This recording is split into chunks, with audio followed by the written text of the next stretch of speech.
Hello guys, welcome back to my channel. My name is Roxanne. If it's your first time here, then welcome. Today I want to talk to you guys about my favorite books of 2017. So these are going to be my favorite fiction books and a series of comics and then a graphic novel as well. In no particular order, the first one is Rebecca by Daphne du Maurier. This one is very popular on BookTube, so I'm sure you've heard about it at some point. But it's about this woman who meets this man and essentially agrees to be his companion.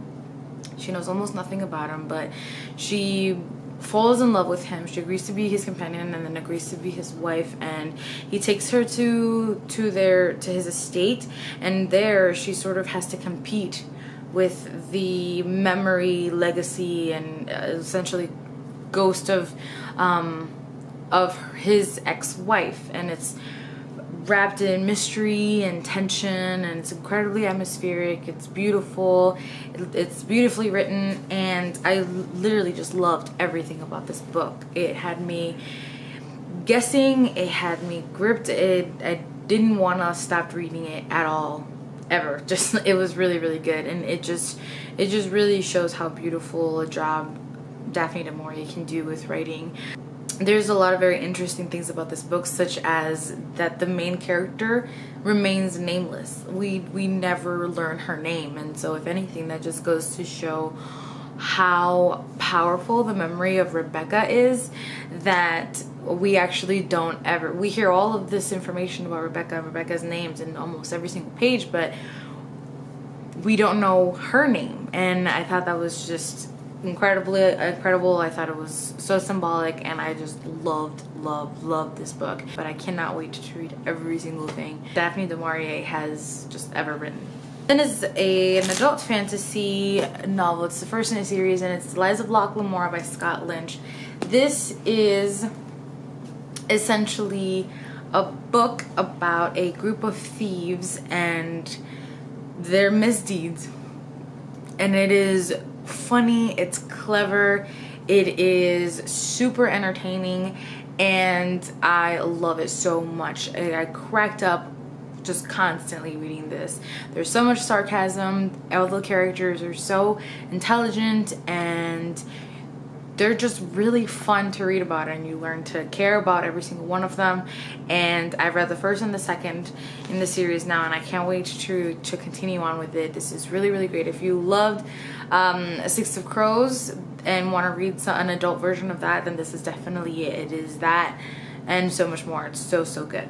Then I have Station 11 by Emily St. John Mandel. This is also the first book ever that I read in audiobook. I read it I was listening to it on audiobook and reading it physically at the same time, and this book is so good. It's not perfect by any means. Like there's a part of it that I think there are parts of the plot that I think are a little bit too convenient, but regardless, this book left such an impression on me that I literally haven't stopped thinking about it since I read it, and I recommend it to Lewis all the time. Every single time I see it in a bookstore, I'm like, you have to read it because it's so good. And so essentially it is about this illness that wipes out most of the population, and we learn about this mostly through this young girl who, on the day of the outbreak, she was in a theater in a performance of King Lear.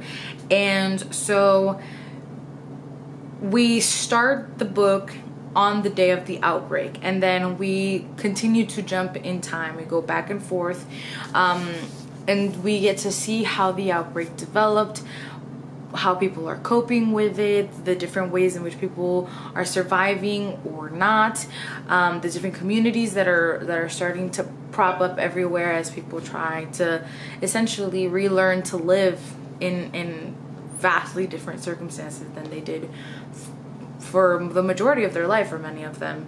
And so in most of the book, she is grown up, and she's part of this like traveling Shakespeare theater company essentially, and they go from community to community and perform Shakespeare.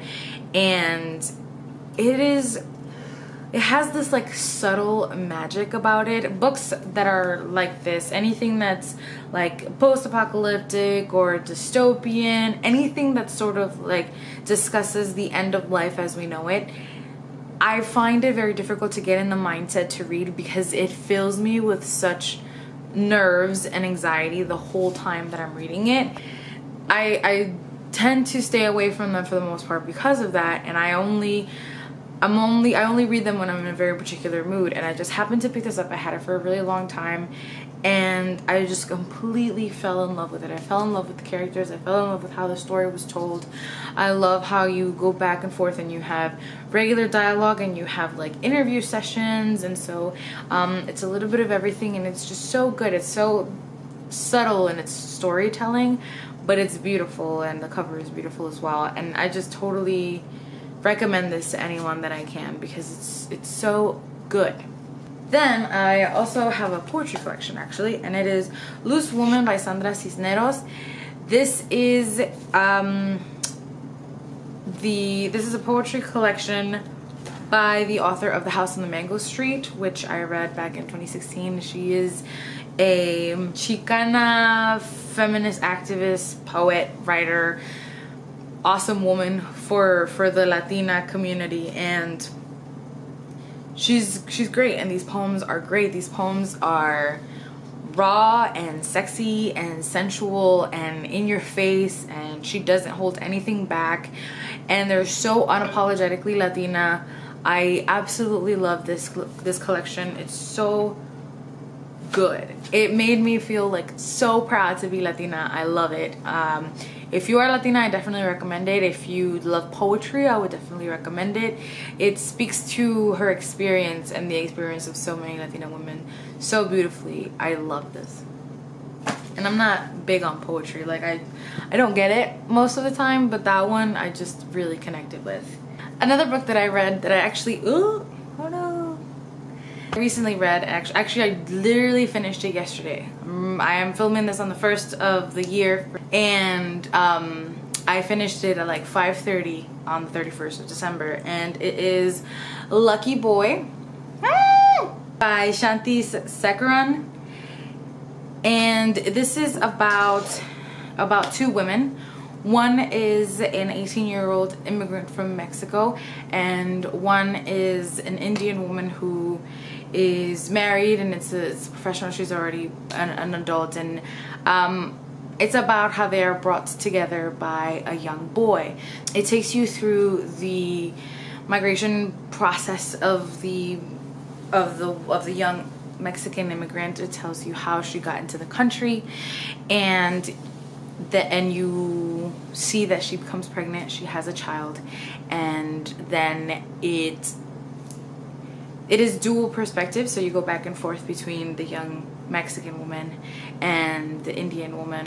So you learn that Solimar, the immigrant, has a child, and it takes you through her trying to get papers, working to get money, finding out how to be a mom. And then Kavya, the Indian woman, who has a career and has essentially everything in life except a child. And it talks about immigration, it talks about family expectations, it talks about your personal expectations of yourself as a woman, gender expectations, the way that different cultures view certain aspects of femininity, marriage, motherhood. And it is how these two women are connected by this young boy who is the son of Solimar. And it is a beautiful story. Again, it is so heartbreaking.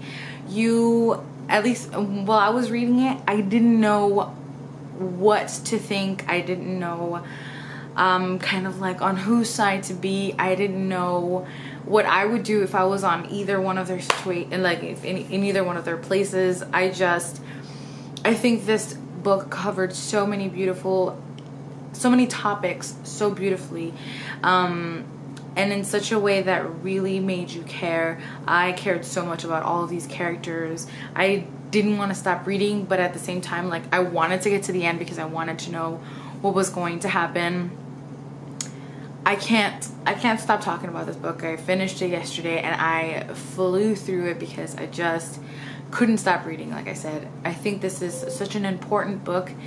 I love how diverse it is. We get two complex women of color going through some ordeals that really just shine a light on so many different topics that a lot of us need to know about.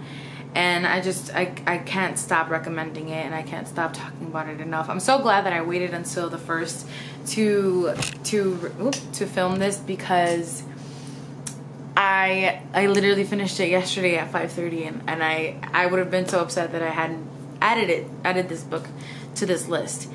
I loved it. I think it was great, and you should really consider reading it. It was a beautiful book.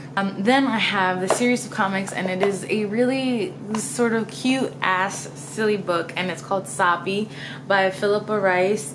And this book is probably the most adorable thing I have ever read in my entire life. And so I had seen her comics on Tumblr for so long, and I loved every single one of them because they reminded me so much of the relationship between Lewis and I. And that's essentially what it is. She created a series of comics that represent her relationship with her partner, and they are the most adorable things in the whole world, and I couldn't get enough of them.